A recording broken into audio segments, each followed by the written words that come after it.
We'll go ahead and get started. Commissioner Douglas will be with us in a few minutes. Let's start with the Pledge of Allegiance. I pledge allegiance to the flag of the United States of America and to the republic for which it stands, one nation, under God, indivisible, with liberty and justice for all. Well, thank you and welcome to my inaugural Commission meeting as chair. I want to again extend my profound gratitude to former Chair Bob Weisenmiller for all his support in the last few months and weeks as I've gotten up to speed, and to my colleagues for their patience as we get calibrated and get situated. I just want everyone to know I'm really, really excited for the next chapter and what we can build together here in California and the clean energy future that we can create. The energy industry is the most important industry in the world. Every other industry requires energy to operate. It is not possible to solve the climate change problem without changing the energy industry, and we're in a position of enormous leverage here. And it's a big part of the reason why I wanted to stay and continue doing this work. We gave away last year over $500 million to all these things that are helping contribute to a clean energy future, from the Prop 39 program, which Commissioner McAllister has run so ably, helping energy efficiency on schools and solar, to the Clean Transportation Program, which Commissioner Scott has run incredibly well, and so many other things, and I think it's a source of great pride. And the Energy Commission going forward, you know, we are going to be a bold and relentless force to build this clean energy future. That's what the governor wants of us and expects of us, and we're going to be the destination agency for top talent. And I look forward to writing this next chapter together with my extraordinary colleagues, who it's an honor to serve with, and that was a big factor for me personally wanting to continue, is just the chance to work with such competent and dedicated and ethical and creative commissioners. It's a real pleasure. And in terms of new talent, I want to take a minute at the start to announce my first new hire here in the form of Lindsay Buckley, who comes to us from ARB. Lindsay, raise your hand there, where for the last 5 years she has worked with Mary Nichols on communications, and we're having her come in to help do strategic communications, external relations, and help communicate, because even if we achieve 100% clean energy here and achieve the goals of the executive order, if other states and other nations are not following suit, we're not going to be successful. It's a really core part of what we're going to be engaged in here in the years ahead. So Lindsay, it's a great pleasure to have you on the team. I also want to say, going forward, one new thing we're going to be doing, just at the request of any commissioner, we will be adjourning future commission meetings in memory of anyone that commissioners would like. And today we'll be adjourning in memory of Richard Mullen, who was the first chairman of the California Energy Commission, as well as the mother of Tara Weeks, my senior advisor, and we'll be saying a little bit more about both of them at the end of the meeting. So Commissioner Douglas is on her way and will be here, but with that, why don't we go ahead to the consent calendar. Move consent. Second. All in favor say aye. Aye. Aye. The motion passes 3-0. Let's go to item 2, Marsh Landing.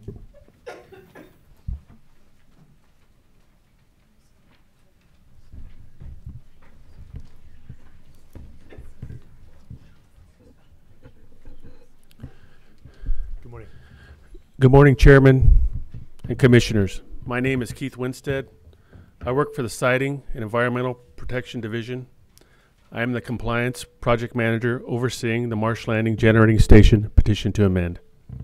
With me is Staff Counsel Lisa DiCarlo and Engineering Office Manager Matt Late. In attendance is Dennis Peters, representing the California Independent System Operator. In attendance, representing the owner, NRG, is George Pianka. Available by phone will be Dennis Chang and Zuna Cal from the Bay Area Air Quality Management District. Marsh Landing Generating Station is a simple cycle, natural gas-fired 760 megawatt facility located in the city of Antioch, California. The project began commercial operation in May 2013. NRG Marsh Landing LLC filed a petition March 26, 2018 to amend the final decision requesting installation of a battery energy storage system and associated equipment for black start capabilities. The petition to amend is in response to the California Independent System Operators selecting Marsh Landing as one of the 2 facilities to provide needed black start capabilities in response to grid emergencies in the greater San Francisco Bay Area. The California Independent System Operator developed their system restoration orders, which included black start capabilities to address both the Federal Energy Regulatory Commission and the North American Electric Reliability Corporation that developed standards to implement restoration plans in the event of power or system outages. The modification would consist of installing up to 7 megawatt, 3.6 megawatt hour lithium-ion batteries in 2 metal enclosures. The battery system would have the capability of energizing a 4,160 volt bus for starting Unit 3 and 4 combustion turbine generators during an emergency or blackout event. Staff reviewed and concluded that all potential impacts associated with the installation, as well as the operating testing scenarios associated with the black start capability, would be less than significant, with the implementation of offset mitigation measures. With 7 new and 9 modified air quality conditions, along with 1 new worker safety and fire protection condition, the project would remain in compliance with applicable regulations. In addition, the resulting project modifications will not affect any population, including the environmental justice population. Staff is requesting that the Commission approve this petition and add the battery energy storage system. Thank you. If you have any questions, staff is available. Thank you. I understand the project proponents are on the phone or in person? We have. Oh, yeah. Hi, good morning. This is George Pianca, speaking on behalf of Marsh Landing LLC, the applicant here. We're very pleased with the analysis, both from the Energy Commission and from the Bay Area AQMD. I mean, in particular, I want to thank Keith Winstead and Tao Jiang for their efforts, and Chu as well. And then from Bay Area, we worked very closely with Zuna Kai and Pamela Wong. So no comments or no questions about the analysis. Thank you. And again, the chemistry of the battery is lithium ion, or is it another one? Yes, it's a lithium ion battery. Okay. All right. Well, I am strongly supportive of this. I think it's exciting to see the batteries and the black start capability, and pleased to see the analysis done by staff and by Bay Area AQMD. So I will move item 2. Before you vote, you might want to consider whether there are members of the public in the room or anybody Good on point. the line who might wish to Thank you. speak. Yes. Is there any public comment? Thank you, Courtney. Either in the room or on the phone? Okay. Hearing none. With that, there's a motion. Is there a second? A second. Commissioner McAllister seconds. All in favor say aye. Aye. Aye. Any opposed? Any abstentions? That passes unanimously. We'll go on to item 3, Renewable Portfolio Standard Verification Results.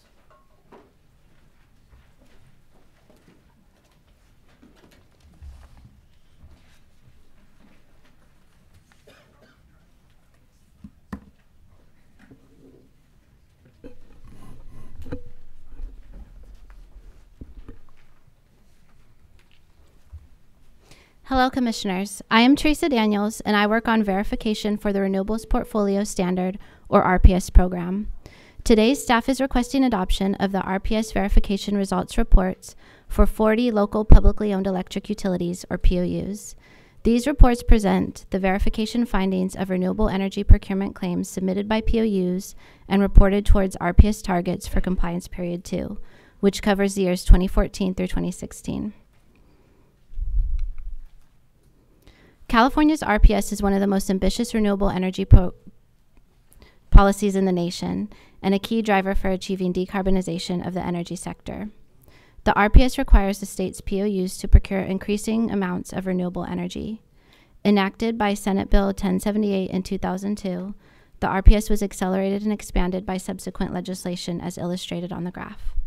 Senate Bill X12 expanded the RPS to apply to POUs starting in 2011. With the passage of Senate Bill 100 last year, POUs are required to serve 60% of retail sales with eligible renewable energy resources by 2030 and must plan to procure 100% renewable and zero carbon resources by 2045. For compliance period 2, the period covered by this report, the procurement target was 25% of retail sales by 2016. California's RPS defines all renewable procurement from contracts executed after June 1st, 2010 into 3 portfolio content categories. POUs are required by the RPS to meet portfolio balance requirements, which are minimum and maximum percentages of the portfolio content category 1 and 3 products that POUs procure and apply towards RPS targets. The minimum requirement for portfolio content category 1 products increases each compliance period from 50% in compliance period 1 to 75% in compliance period 3 and remains at 75% thereafter. The maximum amount of portfolio content category 3 products allowed to be applied to the RPS decreases over time from a maximum of 25% in compliance period 1 to 10% in compliance period 3 and beyond.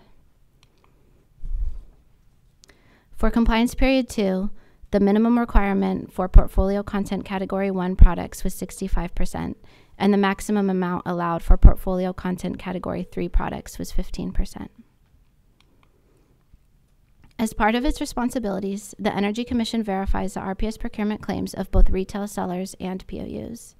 The Retail Sellers Compliance Period 2 verification report was adopted by the Energy Commission at its November 2018 business meeting and transmitted to the California Public Utilities Commission to complete the remaining verification and compliance findings for retail sellers.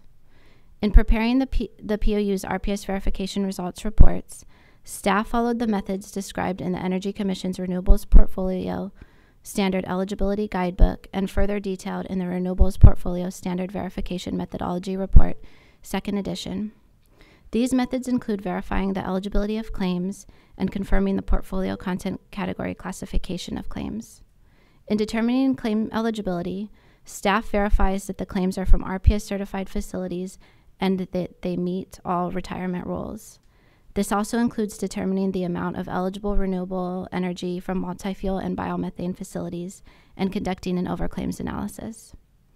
Determining the portfolio content category classification includes a review of the POU's contracts, checking the facility's balancing authority interconnection, and verifying that the procurement satisfies all scheduling requirements. Staff determines if each POU applied a sufficient amount of eligible renewable energy to meet its procurement target and portfolio balance requirements. The RPS verification results reports presented for your consideration today provides the findings of the Energy Commission's verification activities for 40 of the state's 44 POUs. This slide is displaying Glendale Water and Power's RPS verification results report as an illustrative example of the report format and the information it provides. Each POU's RPS verification results report contains information specific to that POU on procurement target and portfolio balance requirements, the amount of eligible renewable energy retired and applied, shown by portfolio content category and other classifications, any historic carryover and excess procurement amounts, and any optional compliance measures being applied. Each POU has reviewed and accepted staff's findings. The staff draft reports were posted for public comment on February 14th, and 2 public comments were received. Staff considered these comments and determined that no changes to the RPS verification results reports were needed. The POU's Compliance Period 2 results show improvement when compared to the results of Compliance Period 1. So far, the number of POUs that met their RPS procurement target this compliance period increased from 26 to 34 POUs. All 40 POUs have met their portfolio balance requirements. The number of POUs that banked excess procurement increased to 17. The number of POUs that didn't meet their RPS procurement target and applied optional compliance measures decreased to 6 this compliance period. Of the 43 POUs that reported RPS claims, 1 still has results in progress for compliance period 1, and 3 are still in progress for compliance period 2. The compliance period 2 verification results are the first verification findings for POUs using the RPS online system. Staff used the verification methodology developed during compliance period 1 and updated the methodology during the compliance period 2 analysis. Compliance period 2 had an additional 5 load-serving entities that reported RPS claims and a 112% increase in procurement claims. However, due to the process improvements, staff was able to complete the verification results 34% quicker than we did for compliance period 1. We're going to use our experience with the compliance period 2 verification to continue to improve our verification methodology and the RPS online system to further speed up the processing time of the compliance period 3 analysis. Following adoption of the RPS verification results reports, the Energy Commission's Executive Director will notify each POU that met all RPS requirements of its compliance determination. For the POUs that did not meet the procurement requirements, Energy Commission staff will begin evaluating optional compliance measures. Following the evaluation, staff will make a recommendation to the Executive Director. The Executive Director will notify POUs of the compliance determination and will follow the enforcement process as needed. Additionally, the remaining 3 POUs RPS verification results reports will be considered for adoption at a future business meeting. Energy Commission staff finds that the procurement claims detailed in the RPS verification results reports for 40 POUs are eligible to count toward meeting the POU's RPS procurement requirements for compliance period 2. We request that the Energy Commission adopt the RPS verification results reports with minor edits made to correct typographical errors. Thank you for your consideration of this request. I'm happy to respond to any questions you may have. Thank you very much. Let's go to public comment. Mr. Euler.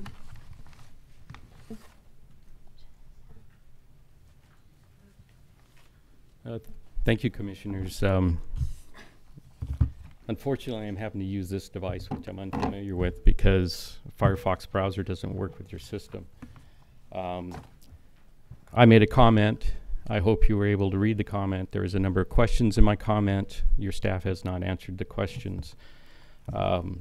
So I'm looking at a situation where you regulate the POUs with RPS and compliance. And as far as I can tell, they're running from a regulation where there's legislations that has passed, and somebody's trying to use those statute provisions that are susceptible to interpretation without a regulation. And that would be 399-30C4. On your website, neither does the POU have an enforcement procedure for C4 of 399-30, or you don't have a procedure. So the staff looked at 2 comments. I'm taking, one of them was mine, and they saw no changes. I'm wondering, is there some other regulation that they're running under? Could it possibly be what is known as an underground regulation? You, under N, you're to write regulations for this. I see no information in there telling us where these RPS credits came from and how they reduced retail sales. So in you considering whether or not to even vote on this, you should consider whether or not the staff is using an underground regulation in order to allow SMUD's report on this. Once again, neither of them, your website has an enforcement procedure for 399-30C4. So are you familiar with underground regulations? Now bear in mind, I cannot get to the documents without somebody giving me a password. So you're supposed to be able to supply me with the documents. I'm working under a situation where I can't get to the information that I'd like to have. So are you familiar with underground regulation? Do none of you know of underground regulation? Yeah, this is public comment period. It is, yeah. You do understand that if you know this piece of information and you're not allowing the public to know it, your Bagley King might not be favorable towards you. Do you know that? So this is not access to the information. Could the legal chair or legal commissioner speak about this? Thank you. Thank you for your comments. Are there any other public comments? All right, let's turn to commissioners. I think this is a job well done by staff. Thank you. And it is a complicated job. We have 43 publicly owned utilities, and just remember they vary in size from one staff person on some of these to 9,000 in the case of LEDWP. So it's a lot to manage, and I thank all the staff for their hard work. Is there a motion to? I'll just make a go ahead. comment. Oh, sorry. Let me just one other thing I'd like to say. In terms of Bagley-Keene relationships, we're going to, for the moment, keep the structure that Chair Weiser-Miller had, with one exception, which is I've asked Commissioner Douglas to join me as co-lead on renewables. So thank you for that, and I'm enjoying digging in even deeper on renewables issues. I received a pretty detailed. I received a pretty detailed briefing from staff on the verification report, and I appreciated it a lot. And I am happy to make a motion, although I want to see if there are any other comments. All right, I will go ahead and move this item. Is there a second? Second. All in favor say aye. Aye. Aye. That passes unanimously. Let's move on to item 4. County of Los Angeles.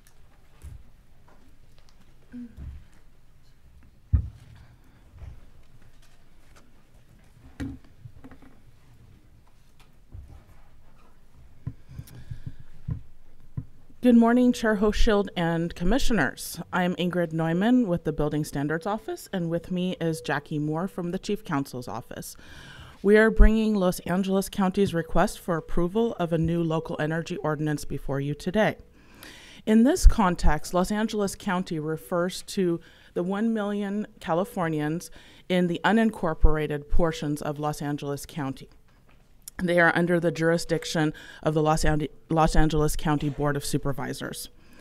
The Building Standards Office encourages and assists local jurisdictions in developing and adopting local energy standards that go beyond the statewide standards adopted by the Commission.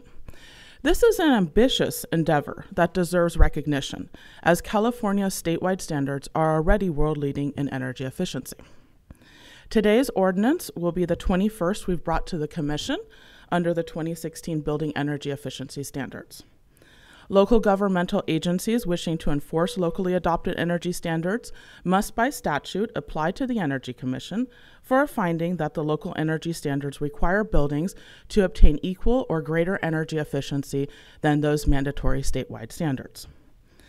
Staff reviewed the County of Los Angeles' application and finds that the ordinance meets the requirements for consideration by the Commission.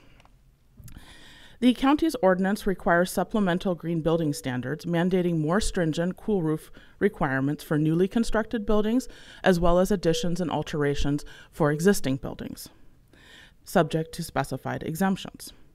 These cool roof requirements are equal to or more stringent than the statewide standards under the 2016 Title 24 Part 6. However, the buildings that are exempted under this local ordinance would have to still meet those statewide minimum standards. The ordinance adopts and makes mandatory many of the voluntary cool roof requirements from the 2016 Green Building Standards Code, which is otherwise known as Title 24, Part 11, or Cal Green. These standards will help reduce the urban heat island effect, improve air quality, and decrease energy consumption in buildings. For these reasons, staff recommends the findings be approved and the Energy Commission resolution be signed. I'm sorry, I skipped something. Los Angeles County staff also found that the ordinance is cost effective. This is very important, and that it has no significant negative impact on the environment. So for these reasons, staff recommends that the findings be approved and the Energy Commission resolution be signed. I'm available to answer any questions you have, as is via telephone, Joshua Husey, Senior Engineer with the County of Los Angeles. Thank you. Thank you, Ingrid. And Commissioner McAllister just informed me we now have something on the order of 20 cities that have done something like this, gone above Title 24 code. So we really want to thank County of Los Angeles and all the cities and counties that do this. They're really the laboratories for the next generation of policies we look at. So Joshua Hussey is on the line. Do you want to say anything? I just wanted to take this opportunity to thank Ingrid and the Energy Commission and the hard work that they've done in vetting our ordinance. It's something that's very important to not only to our Board of Supervisors here at Los Angeles County, but also to our Chief Sustainability Officer with our County CEO office. So I just wanted to take this opportunity to thank you, and I am available if there are any questions. Great, thank you. Is there any public comment at this time from anyone in the room or on the phone? If not, thank you, Mr. Hussey. We'll turn it over to Commissioner McAllister. Yeah, so Ingrid, thanks a lot. I think this is, you said this is number 21, right?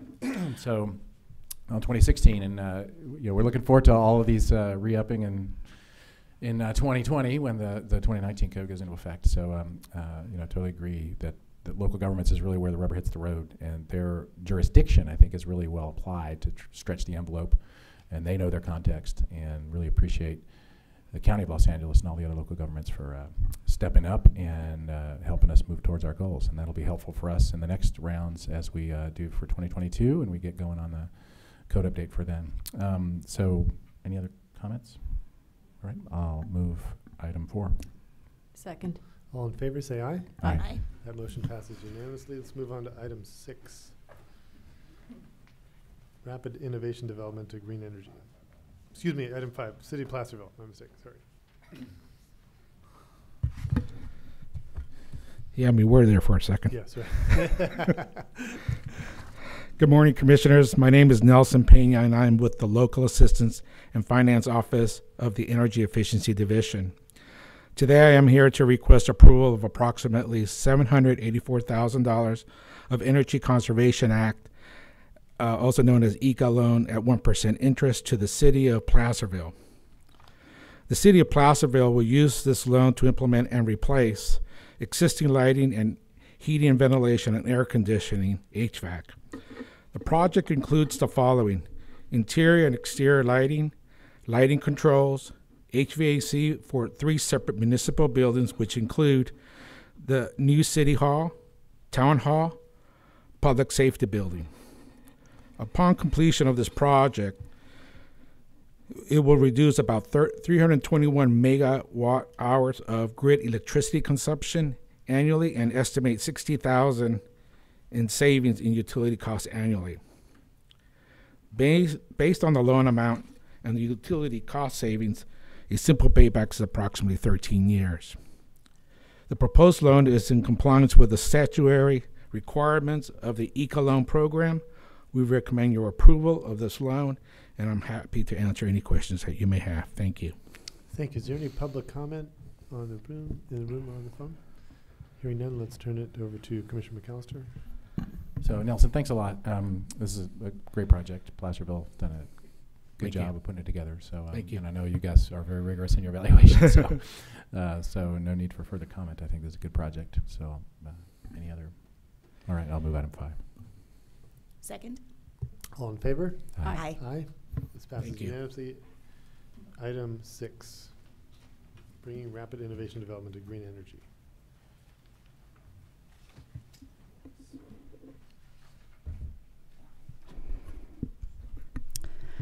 Good morning, Commissioners. My name is Rachel Salazar, and I work in the Energy Research and Development Division. I'm here requesting 2 new grant agreements from the EPIC solicitation entitled Bringing Rapid Innovation Development to Green Energy, or BRIDGE for short. As you know, BRIDGE provides follow-on funding to the most promising early-stage technologies who've received a previous award from eligible federal agencies or Energy Commission research programs. The solicitation concept stemmed from ongoing coordination with the Department of Energy's ARPA-E program and allows startup companies to continue development of their technologies without having to wait years for a specific topic solicitation to become available. I will now give you a brief overview of the agreements being considered today. The first agreement for your consideration is with Porifera Incorporated. Porifera has made significant advances in the development of their concentrator, which is a membrane system that uses forward osmosis to gently extract water from fruit, creating concentrates with more natural color, taste, and nutrients than are conventionally produced using heat. Membrane systems have been used to produce concentrates in the food and beverage industry, but struggle with fouling or clogging of the membranes. This limits their ability to create high concentrations.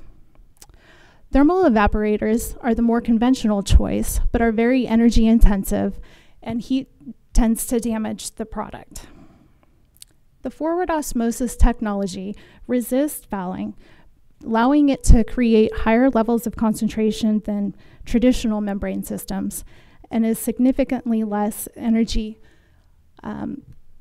uses significantly less energy than evaporators. Porifera estimates that each facility replacing a thermal evaporator with their PFO concentrator system will realize a 40 to 80% energy savings. Additionally, the concentrator has a much smaller footprint than the evaporators and can increase water reuse for on-site purposes. For this project, Porifera will optimize and demonstrate their concentrator at a watermelon plant located in the Central Valley during 3 growing seasons, and this is typically the July through October timeframe. They will conduct analysis on the juice concentrate samples, as well as the system's performance, and make improvements to the system during the off-seasons. Additionally, Porifera has partnered with the U.S. Department of Agriculture to demonstrate the system's application for other products, such as freeze-dried powders. Finally, they will conduct economic analysis for the energy and cost savings. The second agreement is also with Porifera, this time to advance their recycler system with new capabilities for the treatment of high-starch wastewater. Affordable water is a pain point for many facilities, especially those located in water-stressed areas. And this is because of waste disposal and water sourcing fees continue to rise in these areas. The recycler system uses both forward and reverse osmosis to convert the starchy wastewater into clean water that is ready for on-site reuse, and produces a waste concentrate that can then be used as a feedstock for biogas production. This can reduce energy usage by 30 to 50% and provide significant cost savings to the processors.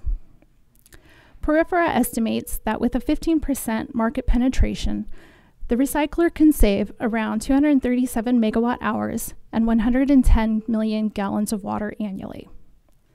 Under this agreement, Porifera will complete the design and optimization of their prototype recycler system and perform small-scale testing at up to 3 free-to-lay processing plants located in Southern California and the Central Valley. Analysis on the energy savings and increased reusable water volumes will also be performed.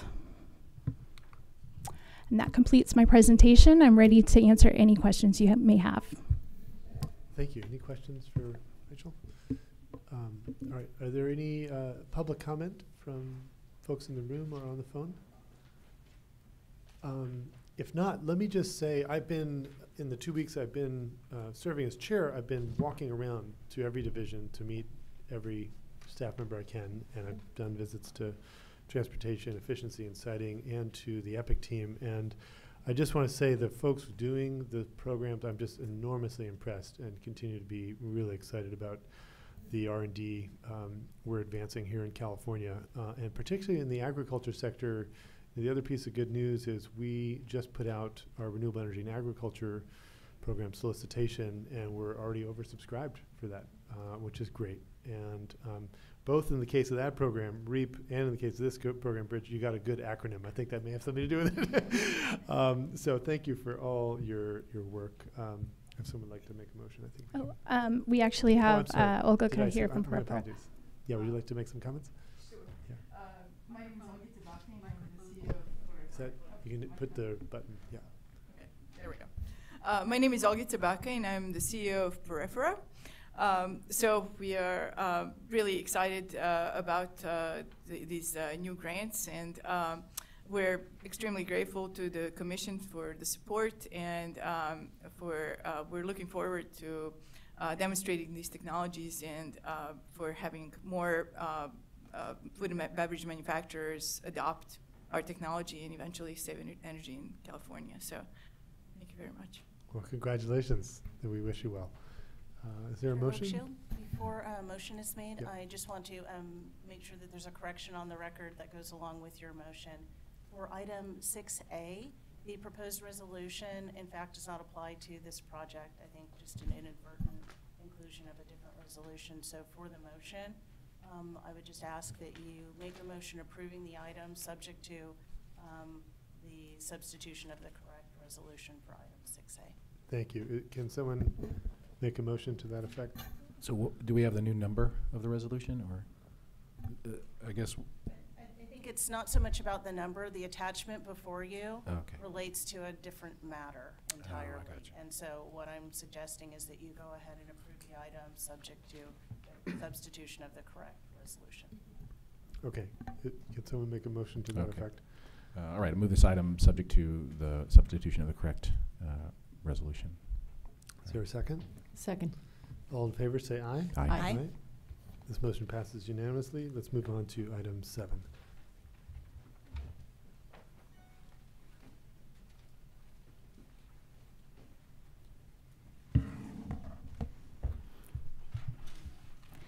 Good morning, commissioners, stakeholders. My name is Anis Bahrainian of the Transportation Energy Forecasting Unit in the Energy Assessment Division. And I'm the contract manager of the 2018-2019 California Vehicle Survey. Energy Commission periodically conducts a survey of California light-duty vehicle owners to assess changes in consumer taste and preferences for light-duty vehicle owners in both residential and commercial market segments. Energy Commission uses the survey results to update the IPER forecast of conventional and alternative fuel vehicle demand in California, and has been collaborating with ARB. We have been collaborating with ARB since the solicitation process for this project, and we jointly awarded the project to Resources Systems Group to carry out the survey, to execute the survey. The ARB and Energy Commission collaboration has influenced both the design of the survey as well as the timeline of the survey, so that it enables ARB to use the survey results to inform the 2020 rulemaking. With me is Melanie Zoucher of the of the Air Resources Board. And she is the lead staff on this proposed interagency agreement. And she will be making brief remarks in support of this interagency agreement and how ARB plans to use the survey results. This resolution would approve an interagency agreement between the Energy Commission and California Air Resources Board that would entail CARB contribution of $250,000 to the Energy Commission's California Vehicle Survey funding. CARB has requested to enter this agreement because they are also interested in the survey results, and they plan to use the survey results. I'll be happy to answer any questions that you might have, and Melanie is here with me to make additional remarks. Any questions for me? Thank you. Let's go to Melanie. Thank you. Good morning, commissioners. Yes, I'm from the California Air Resources Board, and as we've done in previous years, we've been collaborating with your staff and the California Vehicle Survey because it is very useful for multiple programs of ours. We are even happier this year, as I'm sure you are, that we are able to contribute financially to this effort. The results from this survey will provide valuable and timely insight into the impacts of regulations and incentives on the vehicle market. Specifically, it will inform CARB's regulatory efforts to reduce vehicular emissions and the design of future clean vehicle programs. Thank you. Great. Thank you both. Thank you. Any comments from the public in the room or on the phone? Okay. Is there do we need to approve this, or is this? Yeah, we need. Yeah. So I'll just note, thank you, Melanie, for being here, and to Energy Commission staff and Air Resources Board staff for working so closely together on this. I know that this is an important data set for all kinds of state-wide analyses, both that Energy Commission and Air Resources Board, and probably others use as well. So we appreciate the collaboration and as you noted, the financial contribution. If we don't have questions, I will move approval of item 7. Second. All in favor, say aye. Aye. Aye. Thank you very much. This motion passes unanimously. So at this time, we're going to go into closed session as specified in agenda item 10A, 6 and 7, which provide notice the commission will adjourn to a closed session with its legal counsel pursuant to the government code section 11126E to discuss the following litigation to which the Energy Commission is a party: Helping Hand Tools versus California Energy Commission and Vantage Data Centers LLC, and Okamiri versus California Energy Commission. We anticipate returning in 30 minutes. Is that fair? Yes, correct. I just wanted to make one clarification for the record. Yes. The Okamiri matter is 10A8. Excuse me, 10A8. Thank you. I don't know what I'd do without you, Courtney. So with that, we will convene just here in the commissioner's anteroom, and we'll meet you back here at, let's call it 10 past 11.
Order if we could. We are back from closed session. Let's move on to item 8, minutes. Move approval of the minutes. Is there a second? Second. All in favor say aye. Aye. Minutes passed unanimously. Let's move on to lead commissioner or presiding member reports. Commissioner Scott, Vice Chair Scott.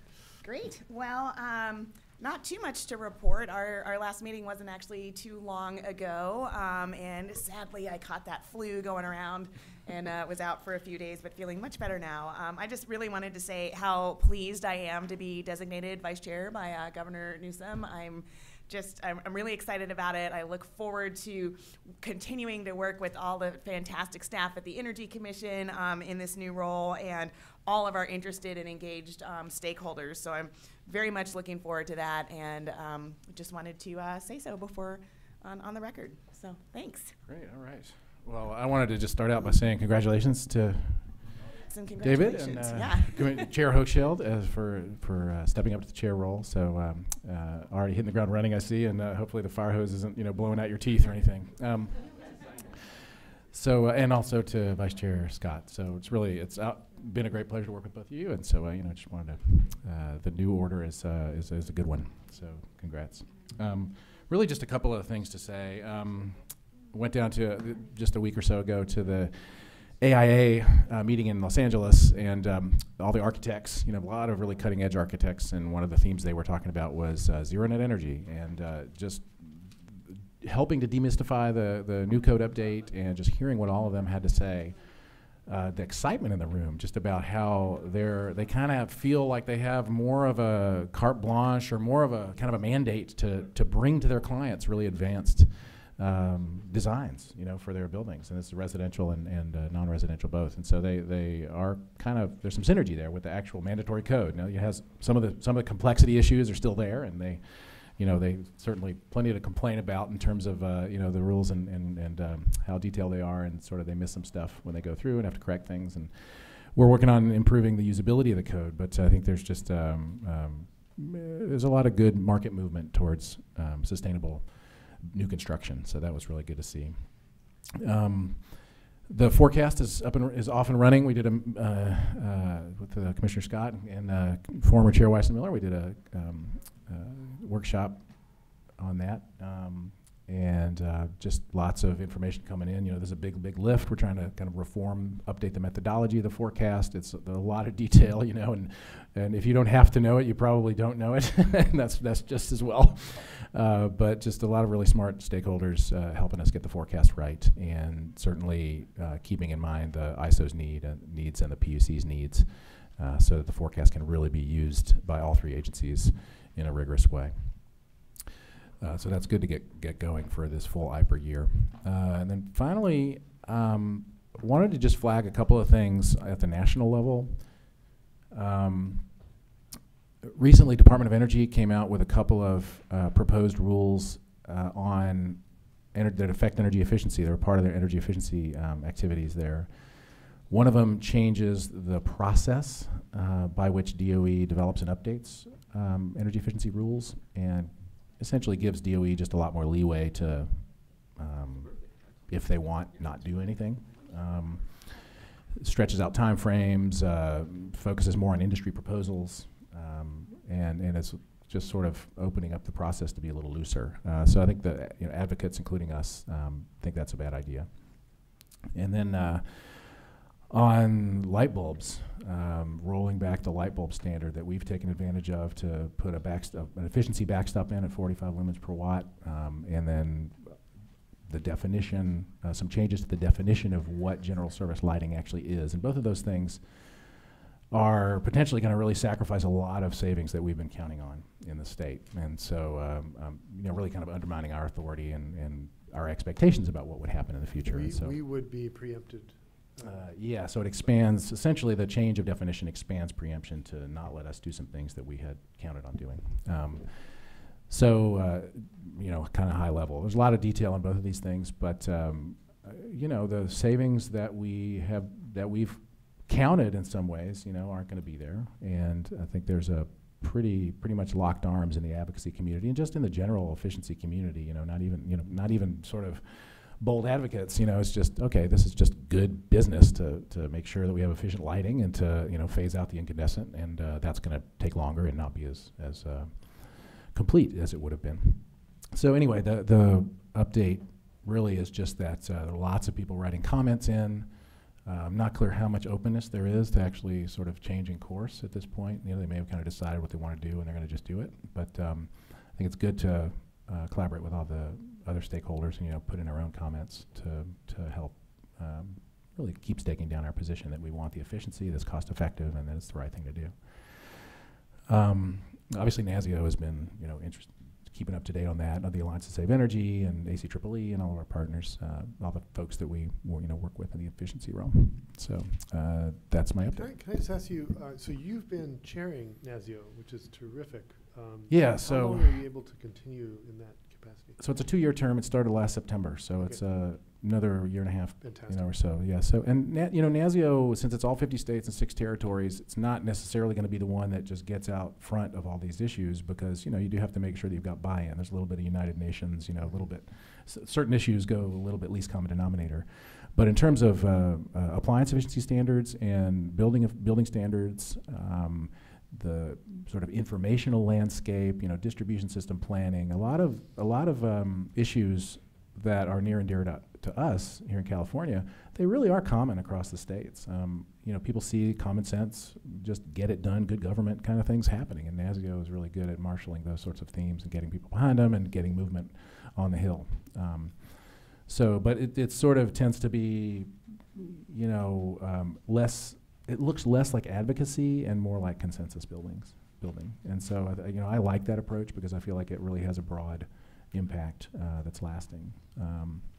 There's a role for everybody in there. I mean, the Alliance and particularly ACEEE and others really hammer on the issues in a very high-profile way. And there's, I think all of the above is really the best approach. Everybody has their approach, and whichever one's effective is the one we're going to like best for that issue. So, thank you so much for serving in that capacity. That's a great platform for the Energy Commission for you. Commissioner Douglas. All right, well, thank you. I'm going to keep this super brief. I'll join Commissioner McAllister in welcoming our new chair and vice chair and congratulating them, and just looking forward to, more great work here at the Energy Commission. Thank you. All right, so the experience the last 2 weeks has been a little bit like stepping under Niagara Falls and opening your mouth and looking up. That's what it's felt like. But just to share a little bit what I've been spending time on. So we have initiated these division reviews, which have been really helpful, just getting those going to basically, for me, to get a chance to get up to speed on all the activities and the different programs that are being run here, and looking for where are there areas where there's potential gaps between both within the agency and between agencies, and areas of potential duplication, and anything else we can be doing to better support our mission. We've done a couple of these so far. I'm on travel much of the rest of this week, but we have more scheduled for the week following. And I've been now to almost every division. I still have to do a few, including Chief Counsel's office, doing these walkthroughs. And it's been wonderful. And one observation, by the way, it's extraordinary how many folks we have working at the Commission who are born in another country and come here. And with what's happening in our country right now, and really it's a just unfortunate demonization of immigrants, particularly first-generation immigrants. I just want to say again how lucky we are to have so many people come into California and make these contributions. And in my experience, coming out of Silicon Valley, the best innovations were almost always coming from first-generation immigrants. And Steve Jobs, right, is the son of a Syrian immigrant, right? And we want to celebrate that and uplift that. And the welcome mat is out at the Energy Commission for immigrants coming to California who want to put their talents to service for the public interest. And I just want to say how grateful I am for all their contributions. I've been spending some time on actually the building itself. We have 22 leaks on the 3rd floor and 4th floor. We're going to get those fixed. I met with the head of DGS, Dan Kim. We're working to make some other improvements on common space and public space here, including the former cafeteria and some other actions we're going to be taking just to make the space more inviting and looking at how we can get more natural light in, and been working closely with Drew and Courtney and others on that. One thing I wanted to ask all of you to begin thinking about, as I've been meeting with President Picker and Steve Burbick at the ISO, what are topics where it would make sense for us to have a joint on-bank, in particular with respect to the electric sector, where those 15 appointed commissioners could actually get together. I think, certainly technology updates on what's happening with clean energy technologies, from offshore wind to efficiency and so forth. But other topics where we could be meeting together. I want to work to actually do an on-bank where we get in some of these issues together. I think it's a lot more efficient, and I think it's a worthy enterprise. So I'd love for you to just get your wheels turning on that, and let's talk about what we could propose to those two agencies to do together. Been also starting to engage with the philanthropic community about how to align philanthropic gifts in California with our climate strategy and just getting that going. And then I wanted also just to put out one thing I'm going to try and do a little differently with the commission meetings when able is, rather than just going through and approving funding that's been sorted out by staff, is to have periodically deeper dives into particular areas of interest where we can have some discussion together. And for example, Commissioner Scott's been leading this terrific initiative with our ports, all 6 ports, working on all kinds of interesting projects that would be great, as a subject to get an update and overview and have some discussion. Commissioner Douglas on offshore wind. We're working obviously also with the military, and then even with our international work. I had my first meeting of the ICAT committee with Jared Blumenfeld and Mary Nichols and Wade Crowfoot and others on beginning to look at what is the successor agreement or the successor steps we want to take after the Under 2 MOU. Is there a successor conference to GCAS, right? What does that look like? When is that? Just beginning to think through how to make the most of that. We hosted 66 international delegations here last year. And I just hosted one this morning from China. We want to be doing a lot more of that, and we want to be strategic about it as well. And some prioritization. And I think, there is a sort of gold standard tour we can put together for the high-level delegations, where we take them to the Tesla factory and Google and the ISO Operations Center and the legislature and so forth, because we are not going to be successful if we don't also help all these other folks be successful. So been hip deep in many of those issues. And again, really pleased to have this new capability coming in with Lindsay Buckley from the ARB joining. She starts on Monday. Finally, we do expect a new commissioner to be appointed soon, I hope. And when that commissioner starts, we'd really appreciate everyone's support in getting them up to speed and oriented and welcoming the new commissioner into the Energy Commission family. And with that, we had a public comment, I think, Steve Uller again. Yeah, Mr. Uller, go ahead. Thank you, commissioners. I appreciate, I like the governor's choice of chair and vice chair. I like the addition of the lawyer commissioner being related to renewables. I'm really hoping that there'll be a review of power content and power content label. And see that the public gets all the power content labels that they're due. You have regulations that say per tariff, we're supposed to see a power content label. And I think it's something that's being overlooked. Also, just when the public comes here and brings a device to look at your documents, I mean, if you're up there looking for fixing leaks in the building, you might also see that Firefox can access those documents. A stumbling block was placed in the way, inadvertently, no doubt. And then I was giving a device that I purposely don't use because I don't find tablets to be very friendly, particularly after I've set up one machine to look at all that stuff. So I'd appreciate you seeing that Firefox on any OS out there, and don't suggest a for-profit company like Google's Chrome to be used. Let's have open source stuff for this. And once again, I'm still waiting to find out how your staff can waive my advantage in the law under Civil Code 3513, maximum jurisprudence. They still haven't produced these power content labels. This is a serious thing. Although this is in the RPS realm because they are related, I don't know whether or not a product that I bought thinking that it was not going to be used for RPS is now used for RPS. You really need to look at when the legislature asks you to regulate, that you write regulations and not allow it to be susceptible. I should be able to find what exact decision was made to allow the reduction in this county that has had the largest greenhouse gas increase of counties based on your Q for data. I should be able to find out what renewables we have less of because somebody was thinking they were buying more. So please look into seeing that a regulation, or I get a document that tells me where those renewables came from so they could reduce their retail quantity that they have to meet for RPS. Thanks. Thank you. Okay, let's move on to item 10, Chief Counsel's report. Nothing to report. Thank you. Let's move on to Executive Director's report. A couple quick things. You know, we're well into ledge season, which means we're well into budget season. And I just want to say we've gotten tremendous support from the Natural Resources Agency. They're obviously going through a transition now, as is Finance. We've gotten great support from Finance and from the Governor's Office to help fulfill our needs through our budget change proposal. So we're grateful for that support, and I just wanted to let you know that.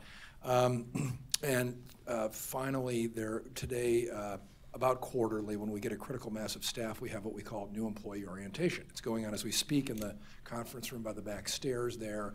I open it up in the morning and say hello and welcome them and that sort of thing. And the chair has agreed to say a few words later this afternoon, so I wanted to just share that. Thank you. Let me make a request on that, and this applies to the international delegations as well. Just when we, so let me speak the international first. When we do that, I really would like, whenever it's possible, for any of us on the commission who have, even if it's 5 minutes, just to welcome. I think it's a really important gesture, and so I've asked going forward for that request to just go out so that one of us can be there. And the same for new employee. I'll speak today to the group, but I don't know, how many people is it? There's probably almost 20 or something, but I mean, I think it's a really important thing for them to hear from us directly. So if we could make sure that all the commissioners are invited, one of us can cover that going forward. And they love it. It really means a lot for folks. Some of them, that may be the only opportunity that they actually meet with one of you. So it's great, in the near future anyway. It's a great opportunity. Great, thank you. Let's move on to Public Advisor's report. Good afternoon. So there are two things that I want to highlight. The first is this Friday, our Disadvantaged Communities Advisory Group will have a meeting, a teleconference meeting. So you all are invited to join on the line if you want to enjoy that. They are moving ahead very well, and we'll have a report, I believe, at our April business meeting on their recommendations, which is their statutory responsibilities. And then again, congratulations to our chair and our vice chair and our continuing commissioners. I'm very excited. The Public Advisor's Office, we are planning a number of outreach activities to support the divisions, and I think we've seen an uptick in numbers for one particular program and applications because of our community outreach, and we're looking forward to expanding that for all other divisions.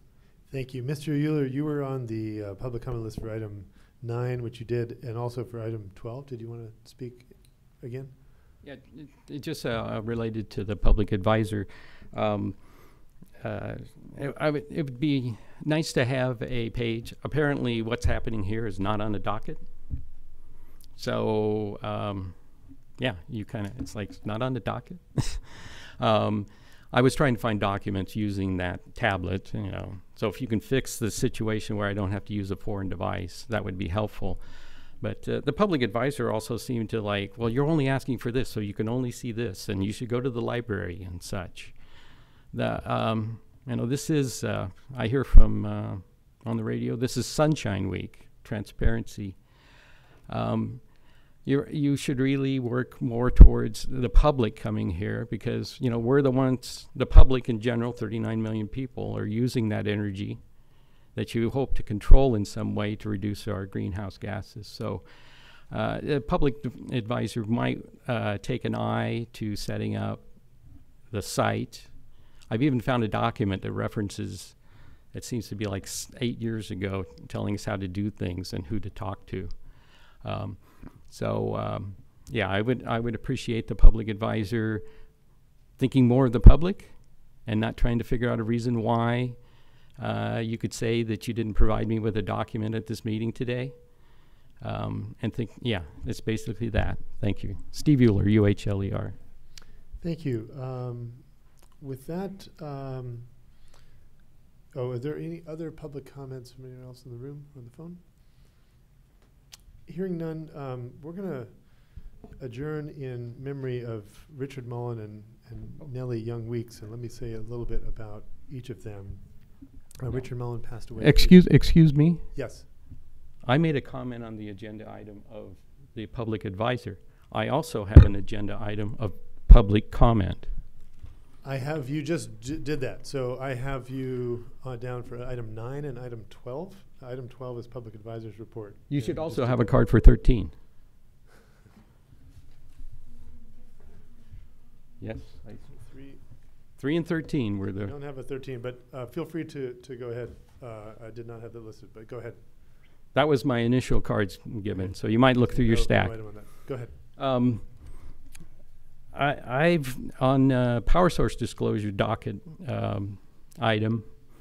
I think it's like OIR 1602 or whatever. I've requested that the staff provide the regulation that they intend in the format that it would, in the clean format that it would look as you would approve it, because they provided a document that has so many markups that it's hard to tell what they're saying.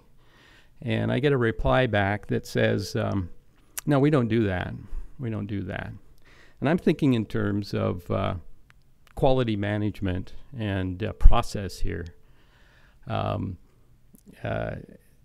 They should actually produce this document, because if you take what's there and try to follow the citing, you end up with it cites items that don't exist. That don't exist. Going through some other situations where you have actually approved a regulation, you've given a paragraph the same number, one right after the other. And I looked into that to try to find out, well, is this a Scribner error? That's an error that, somebody when they're typesetting.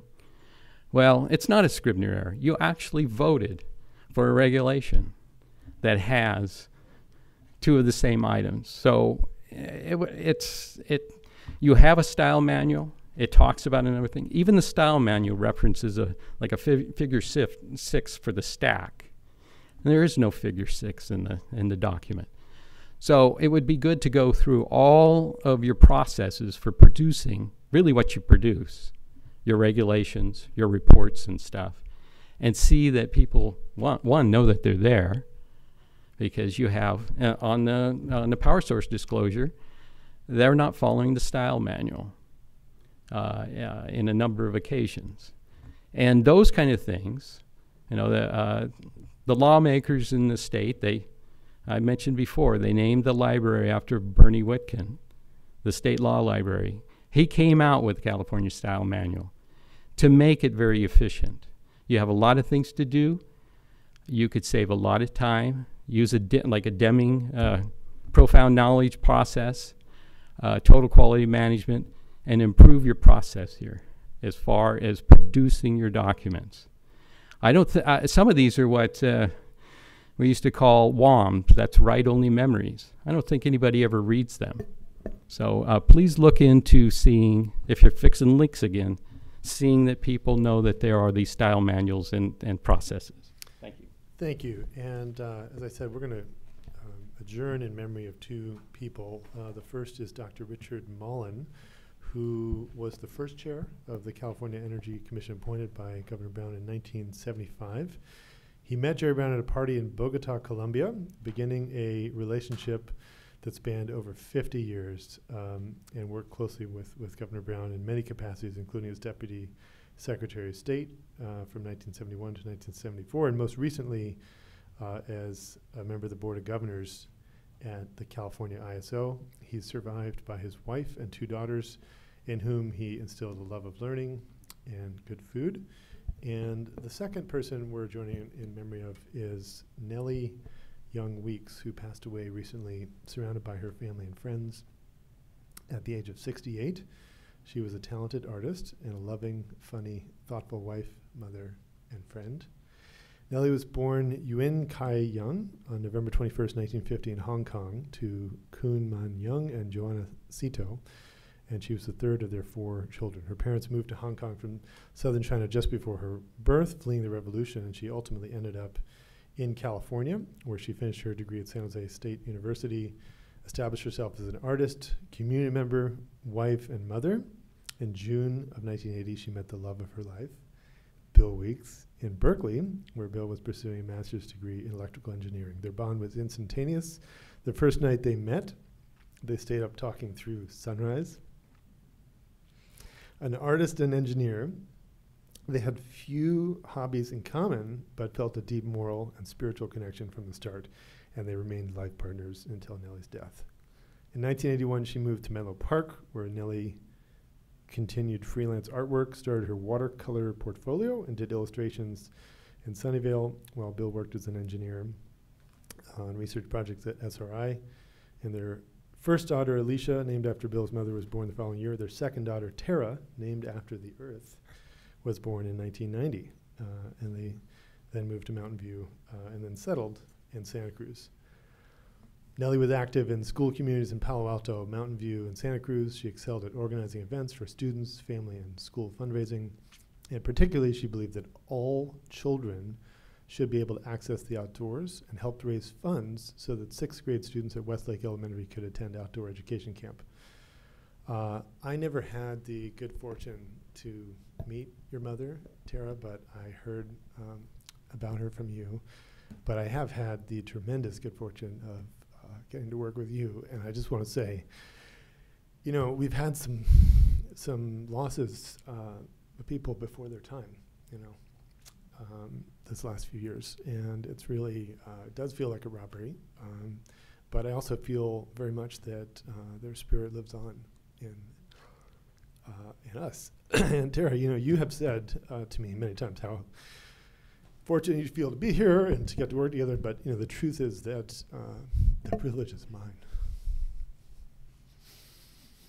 No, it's true. You you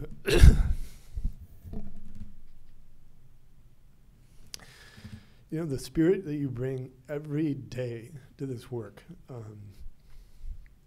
the energy, the vigor, the grace, and the creativity, it touches everybody, inspires me. You know, I hired you as a summer fellow 2 years ago, and you know, I noticed like every single project you touched turned to gold. And then, you know, when Ken and I had the opportunity to bring on, you know, a new staff, it was like totally clear. And you know, and you told me about your mother and all of her wonderful qualities. And I just see that spirit in you, and I know how incredibly proud she was of you, and all of us are too. And you know, we're an agency, but we're also a family, and so when there's a loss like this, we all come together. And just so you know, and your family knows, your mother's in our thoughts and prayers. We're adjourned.